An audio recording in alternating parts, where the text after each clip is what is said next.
सभी को समझ में आ गया अच्छी तरह से अमोनियम साइनाइड इज और करेक्ट आंसर। किस तरह से हम कैलकुलेट करेंगे, सिर्फ हमें मॉलिक्यूलर फॉर्मूला पता होना चाहिए हर सब्सटेंस का। Let's move next question. देखो, which of the following is used as anti-freezing substance in the self-starting engine? कौन सा एंटी फ्रीजिंग सब्सटेंस यूज करते हैं हम?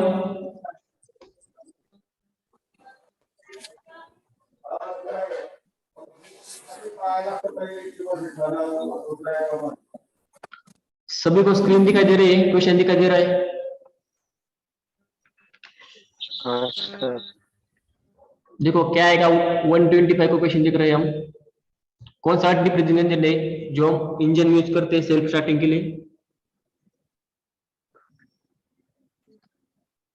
इसका आंसर आएगा सी, इथिलीन ग्लाइकोल। कौन सा यूज करते हैं हम?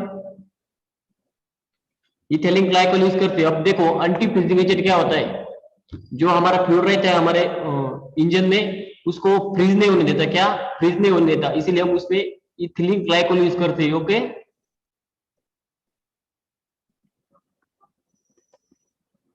समझ में आ रहा है सभी को? हाँ sir. Let's see next question. Tetraethylene is, क्या होता है टेट्राइथिलीन?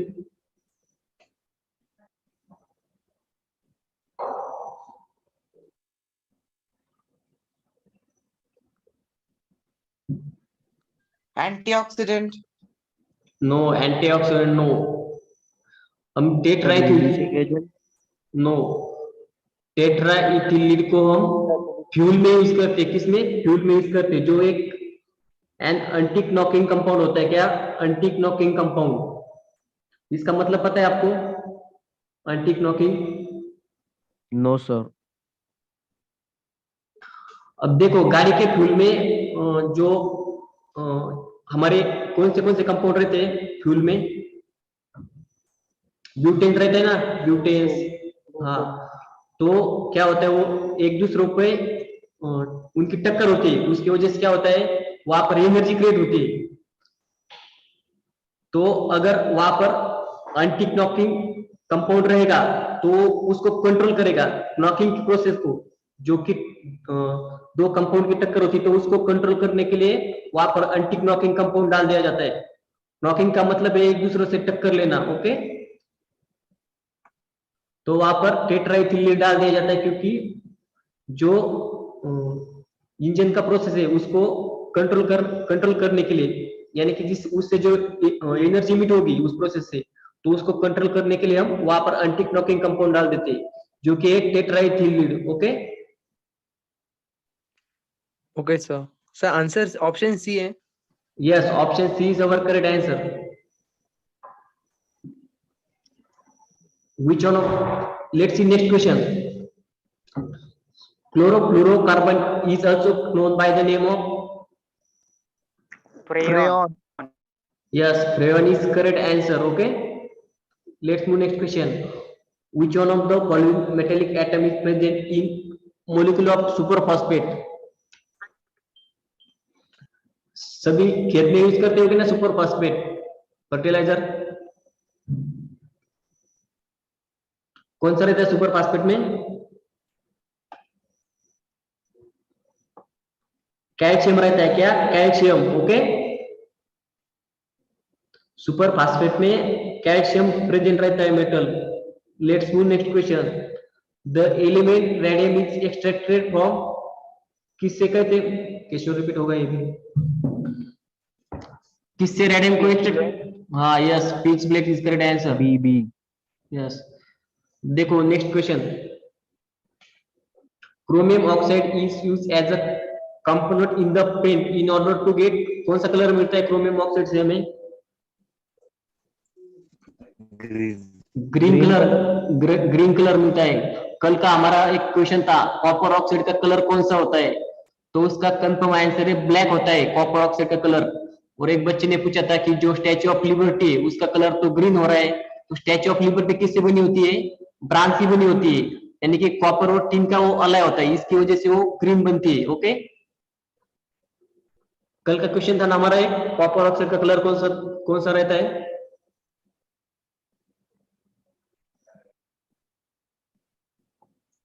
अब देखो let's see next question, which of the following chemical formula of urea, urea का कौन सा फॉर्मूला है इसमें, जल्दी बता दो, यूरिया का फॉर्मूला कौन सा है। CH4Cl। Option C. Yes, option C is correct answer. अब याद रखो यूरिया का फॉर्मूला कैसा होता है, NH2 C double bond O और NH2, ओके। यूरिया यूज करते हैं ना सभी खेत में। हाँ, fertiliser. No, let's see next question, in urea nitrogen is to be found in the form of, किसके फॉर्म में रहता है। Ammonia amide. अब देखो नाइट्रेट। हम अमाइन, अमोनियम, अमोनियम किसे कहते हैं हम, NH4 पॉजिटिव को कहते हैं ना अमोनियम आयन, हम पॉजिटिव को हम अमोनियम आयन कहते हैं। तो इसका आंसर आएगा अमाइड। देखो यहाँ पर ये जो C डबल बॉन्ड O उसके नियर में NH2 अटैच है, इसकी वजह से ये अमाइड आएगा, लेकिन यहाँ पर O नहीं होता तो ये अमाइन आ जाता, क्या, अमाइन।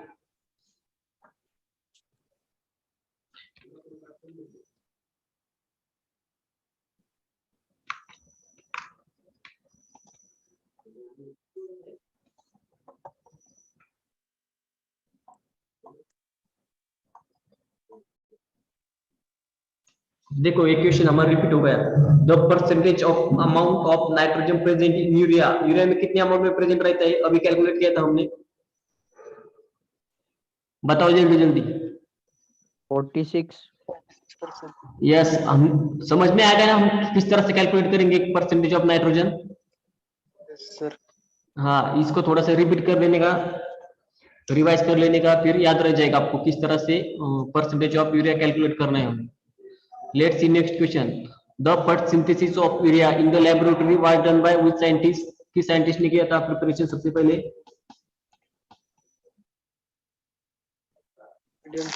वोल्टर। किसने, सी आंसर, सी आंसर आ जाएगा इसका correct, volar, okay. Let's see next question. अब देखो इस क्वेश्चन को अच्छी तरह से रीड करो और आंसर दो मुझको, मैं किसको पूछता हूँ आंसर। चलो ओम सूर्यवंशी तुम बताओ मुझको इस क्वेश्चन का आंसर क्या आएगा।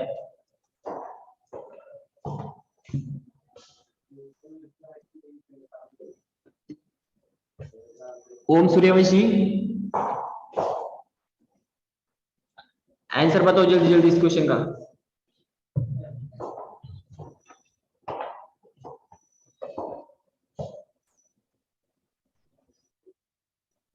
देखो, a woman intended a chemical wash of her ornaments without any quantity loss, then which of the following chemicals will be suitable for the wash। उसको अपने ऑर्नामेंट्स यानी कि उसको दागिने कहते हैं, उसको वॉश करना है तो उसमें कुछ क्वांटिटी लॉस नहीं होनी चाहिए, इसलिए हम इसमें से कौन सा सब्सटेंस यूज करेंगे, या फिर कौन सा कंपाउंड, एक्वारेजिया, एक्वारेजिया में तो सी। कौन सा आएगा इसका आंसर। यहाँ पर देखो ये सोल्यूशन ऑफ, यहाँ पर ये नहीं है, Na2H2O7 है, यहाँ पर Na2H2O7 है, यहाँ से प्रिंट मिस्टेक की वजह से ये नहीं बन रहा है, Na2H2O7 है। अब देखो एक्वारेजिया किसका मिक्सचर होता है, aqua regia, concentrated H2SO4। Yes, aqua regia mixture होता है ये सेल और HNO3 का in the ratio of 3:1, okay. तो एक्वारेजिया में क्या होता है, गोल्ड डिजोल्व हो जाता है एक्वारेजिया में, ओके। तो गोल्ड आ सकता है इसका आंसर, एक्वारेजिया आ सकता है। अगर उसके जो ऑर्नामेंट्स है उसको वॉश करना है तो वो फिर डिजोल्व हो जाएगी एक्वारेजिया में, और ये यहाँ पर एसिड दिया वाला है और यहाँ पर बेस दिया वाला है, लेकिन जो सॉल्यूशन ऑफ Na2H2O7 है ये क्या है, सॉल्ट है, क्या सॉल्ट है, इसको कहते हैं हम सोडियम पायरोसल्फेट, क्या कहते हैं, सोडियम पायरोसल्फेट कहते हैं इसको, ओके। ये सॉल्ट है, इसी वजह से हम सॉल्ट यूज करेंगे। Let's see next question, which of the following is used in dry cleaning.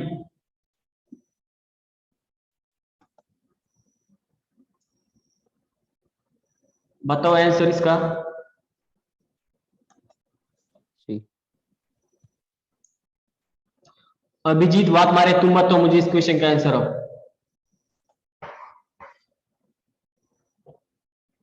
Dry cleaning के लिए हम क्या यूज करते हैं?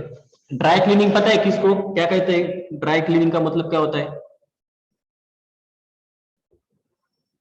पता है किसी को ड्राई क्लीनिंग किसे कहते हैं हम? देखो ड्राई क्लीनिंग क्या होता है, अगर हमारे कपड़े पे कोई दाग पड़ जाए तो उसे हमें विदाउट यूजिंग वाटर क्लीन करना है, तो उसके हम क्या यूज करते हैं? बताओ क्या? यस, उसीलिए हम बेंजीन यूज करते हैं। Okay, let's see next question.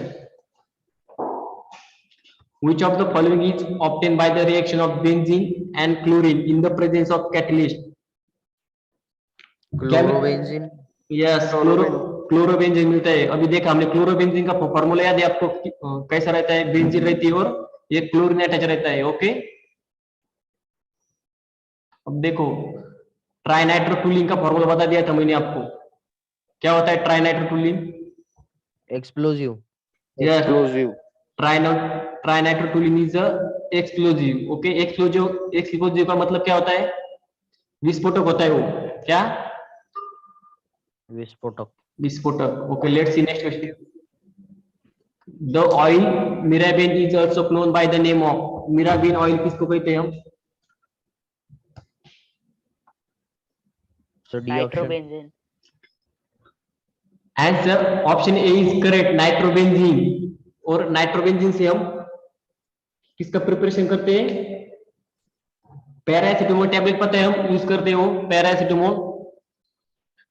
तो नाइट्रोबेंजीन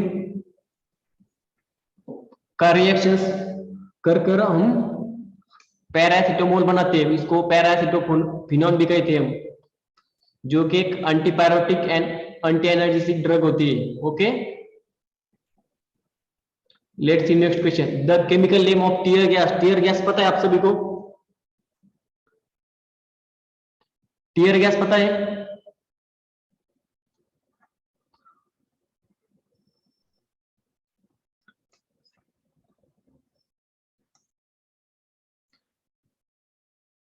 नो नहीं सर। सर। अब देखो टीयर गैस क्या होती है, जब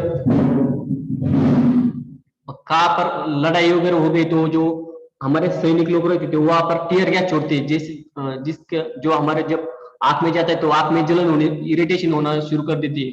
और वहां से लोग यानी कि दंगा वगैरह कुछ हो गया तो वहां पर हम टीयर गैस यूज करते हैं। उसको अश्रु गैस ऐसे कुछ कहते हैं मराठी में या फिर हिंदी में, अश्रु सर गैस। वो ब्लैक पेपर White- स्प्रे रहता है ना? white color का। क्या? White colour. Black pepper spray रहता है ना? हाँ वही व्हाइट कलर का रहता है वो, जो लोगों को भगाने के लिए छोड़ा जाता है। ओके, कौन सा रहता है वो?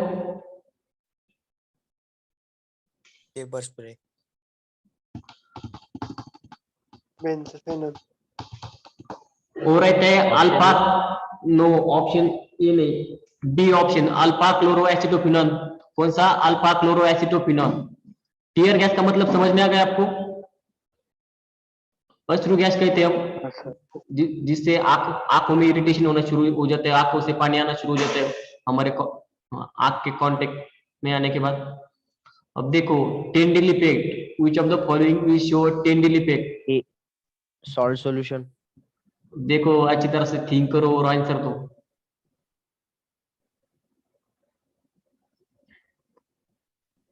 तो copper sulphate solution. Copper sulphate solution. C option. No no, पहले टेंडिल इफेक्ट क्या होता है वो बताओ मुझे। सर वो लाइट मतलब ट्रांसपेरेंट वे से पास होता है। रिफ्रैक्ट हो जाती है। हाँ, हाँ। सर पूरा रिफ्रैक्शन हो जाता है। अब मुझको बताओ, मिल्क पता है सभी को? हाँ सर, मिल्क। हाँ। तो इसका आंसर आएगा मिल्क। मिल्क। अब देखो हमने वाटर, अगर हमने वाटर से अगर रेस पास की तो स्ट्रेट लाइन में चली जाएगी, लेकिन अब अगर हम मिल्क से पास करेंगे तो वो पूरी तरह से रिफ्रैक्ट हो जाएगी, यानी कि उसके जो मिल्क का नेचर कोलाइडल होता है। अब देखो मिल्क में वाटर होता है और उसके साथ फैट्स भी होता है और ऑयल भी होता है। होता कि नहीं होता? मिल्क में ऑयल भी होता है, फैट्स भी होता है और वाटर भी होता है। तो हाँ सर। तो इसका उसमें क्या प्रेजेंट रहते, कोलाइडल पार्टिकल्स प्रेजेंट रहते हैं। तो इसकी वजह से हमारा answer milk is correct answer over. Let's see next question, which of the following is not a chemical change? बताओ, इजी क्वेश्चन है, burning of candle, कौन बताता है मुझको इसका आंसर जल्दी? burning of candle, चलो शिवराज सुराशी तुम बताओ मुझे इसका answer. Sir, burning of candle. देखो इस चाह पीना। Which of the following is not a chemical change? burning of candle, Burning Sir, burning of of candle. burning of candle chemical change नहीं होता।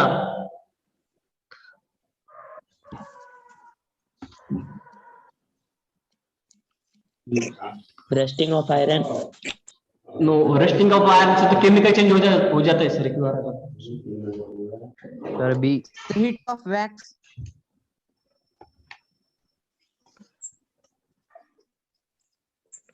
Sir B option. No, B option is not answer. कौन सा chemical change नहीं? not actually. So option number A is correct. अब देखो heating of wax यानी कि हम किसे कहते हैं? वैक्स मेन पता है सभी को, हम मेन कहते हैं Candle उसको। नहीं बनती उसको। हाँ, कैंडल हाँ, जब सर, बर्न पता है। किया तब। अब देखो वैक्स से ही कैंडल बनी हुई रहती है, लेकिन अगर हम वैक्स को हीटिंग करेंगे, क्वेश्चन पे देखो कौन सा नॉट अ केमिकल चेंज, अगर हम वैक्स को हीटिंग करेंगे तो उसका क्या होगा, सॉलिड का कन्वर्जन लिक्विड में हो जाएगा, यानी उसका फिजिकल चेंज होगा, उसमें कोई केमिकल चेंज होगा क्या? नहीं होगा। तो आंसर ये करेक्ट। अब देखो रस्टिंग ऑफ आयरन सभी को पता है केमिकल चेंज होता है रस्टिंग ऑफ आयरन में, हाँ सर। तो रस्टिंग ऑफ आयरन तो आ नहीं सकता। अब देखते हैं बर्निंग ऑफ कैंडल, जब हम कैंडल की बर्निंग करते हैं तब क्या होता है, वहां से कार्बन ब्लैक निकलती है और CO2 भी निकलता है, यानी कि उसकी बर्निंग हो रही है, यानी कि उसका उसमें केमिकल चेंज हो रहा है, तो हमारा ऑप्शन डी भी नहीं आएगा। और heating of hydrated copper sulphate, जब हम कॉपर सल्फेट को हीट करते हैं तो उसमें से ये SO2 गैस इवॉल्व हो जाती है और कॉपर ऑक्साइड बचता है हमारा, यानी कि इसमें भी केमिकल चेंज हो जाता है। तो अवर ऑप्शन इज करेक्ट। सभी को समझ में आ गया? हाँ sir. Let's see next question. A mixture of naphthalene and sodium chloride can be separated by? Sublimation. Sublimation. Sublimation. Sublimation. Yes, sublimation. Sublimation पता है सभी को क्या होता है? अब देखो हमारे पास एक मिक्सचर है नैप्थेलिन और सोडियम क्लोराइड का, तो उस मिक्सचर में क्या होगा, नैप्थेलिन जो रहेगा वो सॉलिड से डायरेक्ट इनडायरेक्टली किस में कन्वर्ट हो जाएगा, गैस में कन्वर्ट हो जाएगा, लेकिन सोडियम क्लोराइड नहीं होगा वो। हाँ, या फिर गैस के या फिर वेपर, दोनों एक ही है। तो option D is our correct answer. Let's see next question, the formation of mixture. Om Suryavanshi तुम बताओ मुझे इसका आंसर क्या होता है जब मिक्सचर फॉर्म होता है, तो एनर्जी रिलीज होती है, एब्जॉर्ब होती है, या फिर कुछ भी चेंज नहीं होता? Absorb, अब देखो यहाँ पर हम कोई एनर्जी नहीं सप्लाई कर रहे, सिर्फ मिक्सचर बना रहे, तो यहाँ पर do not involve any change, हम यहाँ पर कोई रिएक्शन नहीं कर रहे, हम सिर्फ मिक्सचर बना रहे। समझ में आ रहा है सभी को?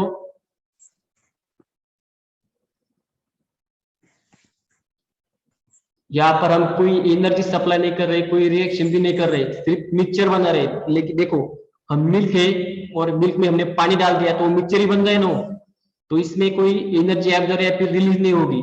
जब रिएक्शंस होती है तब एनर्जी रिलीज हो सकती है या फिर एब्जॉर्ब हो सकती है। तो option C is our correct answer. Okay, let's see next question, which out of the following given option is not element? अब देखो silica, silica, यह सिलिका मैंने बता दिया। गोल्ड क्या रहता है, एलिमेंट रहता है, गोल्ड भी। ग्राफाइट भी क्या रहता है, एलिमेंट रहता है ना, graphite element, silicon also element. लेकिन सिलिका का फॉर्मूला क्या होता है?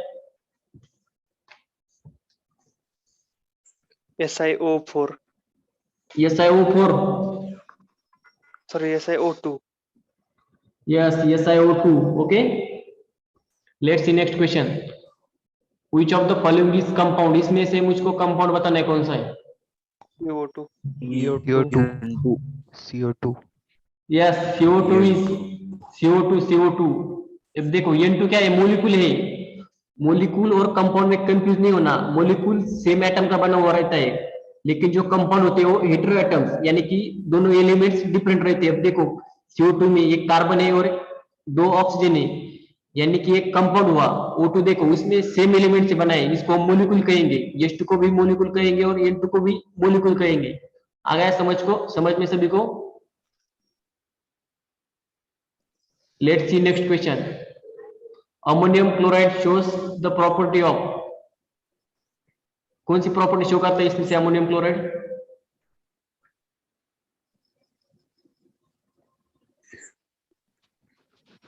सब्लिमेशन। क्या शो करता है? Sublimation. Okay, sublimation. Let's see next question. Air is a homogeneous mixture, can be separated bye?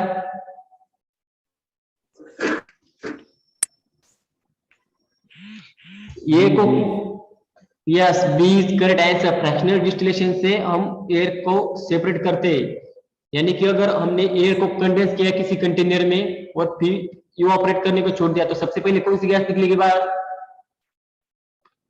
Air में कौन सी गैस प्रेजेंट होती है? Nitrogen, yes, oxygen. हाँ, तो सबसे पहले नाइट्रोजन निकलेगी, क्योंकि नाइट्रोजन की डेंसिटी कम है as compare to other element. Okay, तो सबसे पहले N2 गैस इवॉल्व होगा। Let's see next question. Melting of ice is a dash change, कौन सा चेंज होता है? Chemical. Yes, B is correct answer. Let's see next question. अब देखो, which of the following is not a physical change. यहाँ पर हमें chemical change बताना है, किसमें केमिकल चेंज होता है? Digestion of food. Digestion of Melting of wax. अभी तो बताया मैंने। मेल्टिंग ऑफ वैक्स क्या होता है? Is not melting of wax is a physical change. हमें क्या पर क्या होता है? Is not a physical change, इसमें फिजिकल चेंज नहीं होता, यानी कि Stretching of rubber band. Stretching of rubber band. Stretching of rubber band is also physical change. Chemical property थोड़ी चेंज होती है स्ट्रेचिंग के बाद। Grinding of wheat, Digestion of food. Yes, digestion of food के जब करते हैं तो उसमें केमिकल चेंज हो जाता है। Let's see next question. Which of the following is not a radioactive element, इसमें से कौन सा एलिमेंट रेडियोएक्टिव नहीं है? A, not A, Astatine. Titanium. Astatine is a radioactive element. Titanium C. Titanium. नो, Titanium C. Titanium also is not. Option D. Option D is correct answer. क्या? Zirconium. Okay,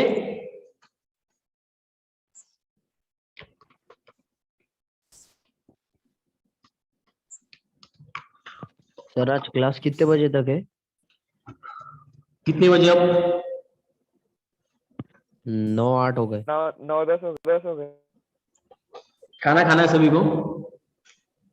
नहीं sir, लो Yes, थोड़ा sir. सा. चलो, 2 question लेते हैं हम सिर्फ आखिरी के। चलो, आर्टिफिशियल सिल्क इज कॉल्ड, क्या कहते हैं हम आर्टिफिशियल सिल्क को? Nylon. नाइलॉन। Nylon. Rayon. बताओ क्या कहते हैं आर्टिफिशियल सिल्क को? Option A. Yes, artificial silk जो होता है वो रेयन होता है। सिल्क पूछा है यहाँ पर, सिल्क, इस बात पर ध्यान दो, सिल्क पूछा है तो rayon is our correct answer. Okay, let's see next question. The element of a group in the periodic table. चलो, सिद्धार्थ माली इसका आंसर दो मुझको जल्दी जल्दी। Consecutive atomic number. B sir have consecutive atomic number. Option B. अब देखो, तुम सब गलती कर रहे हो यहाँ पर। नीट अच्छी तरह से क्वेश्चन को एक बार अच्छी तरह से रीड करो, फिर मुझको बताओ। Similar to Isobar. chemical property. Isotope. The elements of a group, हमें क्या बताए? ग्रुप के बारे में बताए।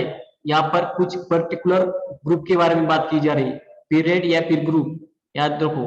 अब देखो halogen, Similar chemical. Sir isobar. No isobars are no, option A is correct answer. अब देखो फर्स्ट ग्रुप पता है सभी को, Yes, sir. हाँ तो फर्स्ट ग्रुप जे लिथियम सोडियम पता है सभी को, तो एस ब्लॉक। हाँ यस ब्लॉक, तो उनके जो प्रॉपर्टी होती है वो केमिकल प्रॉपर्टी सिमिलर रहती है। जो ग्रुप में देखे तो पता है ना सभी को, अगर हम ग्रुप में स्टडी करेंगे तो जो एलिमेंट होते हैं सेम ग्रुप में, तो उसकी जो केमिकल प्रॉपर्टी रहती है वो सेम रहती है सभी को। हेलोजन के बारे में पता है सभी को, हेलोजन सभी halogen Yes, same sir. Group, सभी हेलोजन सेम ग्रुप में आते हैं ना, 70 ग्रुप में आते हैं सर। 70 number group. 70. हाँ सभी हेलोजन 70 नंबर ग्रुप में आते हैं, तो उनकी प्रॉपर्टी कैसी रहती है, सेम, सभी हेलोजन की सेम रहती है ना। हेलोजन, सभी हेलोजन की प्रॉपर्टी, केमिकल प्रॉपर्टी सेम रहती है कि नहीं? यस, तो option A is our correct answer. Okay, तो सभी, चलो our session is ending. Okay, सभी को लास्ट का क्वेश्चन आंसर समझ में आया? Question Yes, sir. बोर हो Yes, रहे हैं, sir. बहुत बोर हो रहे हैं, और बोर हो रहे हैं सर बहुत। ये सर ये no sir question no. No, sir. सेंड कर देना ना ग्रुप पे। No, sir. Answers के साथ। हाँ मैंने सेंड किया ना, पिछले वाले भी सेंड किया, कल का भी सेंड कर दूंगा, आज का भी सेंड कर दूंगा, सबको सेंड कर दूंगा। ओके, Sir नहीं आया ग्रुप को। सर आंसर भी भेज देना। आंसर भी भेजे ना मैंने, पीडीएफ के लास्ट में देखो ना, आंसर भी है ना उसके, पीडीएफ के लास्ट में देखो, वहां पर आंसर भी है। कुछ क्वेश्चन में करेक्शन था तो मैंने वो करेक्शन भी कर दिया है। तो सभी को गुड नाइट मेरी तरफ से, और मकर संक्रांति की शुभेच्छा सभी को। Okay, same to you sir. हाँ आपको भी। हाँ सभी को एक साथ, सभी को मेरा नाम पता है ना क्या है? नहीं, नहीं सर बताओ ना। सोमनाथन सर। हाँ सोमनाथ सर है मेरा नाम। वो इंग्लिश का सेशन हुआ था इसके पहले, उन मैम का नाम क्या था? आसना मैम था ना वो। Yes sir. हाँ यस। तो अगर कोई दिक्कत होगी, कोई क्वेश्चन समझ में नहीं आ रहा होगा, तो सिर्फ व्हाट्सएप में उस क्वेश्चन का नंबर और या फिर स्क्रीनशॉट निकल कर व्हाट्सएप पर भेज दो, हर क्वेश्चन के आपको सॉल्यूशन मिलेगा। Okay okay sir. Okay okay okay, Makar Sankranti की शुभेच्छा सभी को मेरे तरफ से। Same to you. Let's we are stop here. Good night sir. Okay okay, good night, bye. Paper solve कीजिए मैथ्स का, पेपर जो सेंड किया है।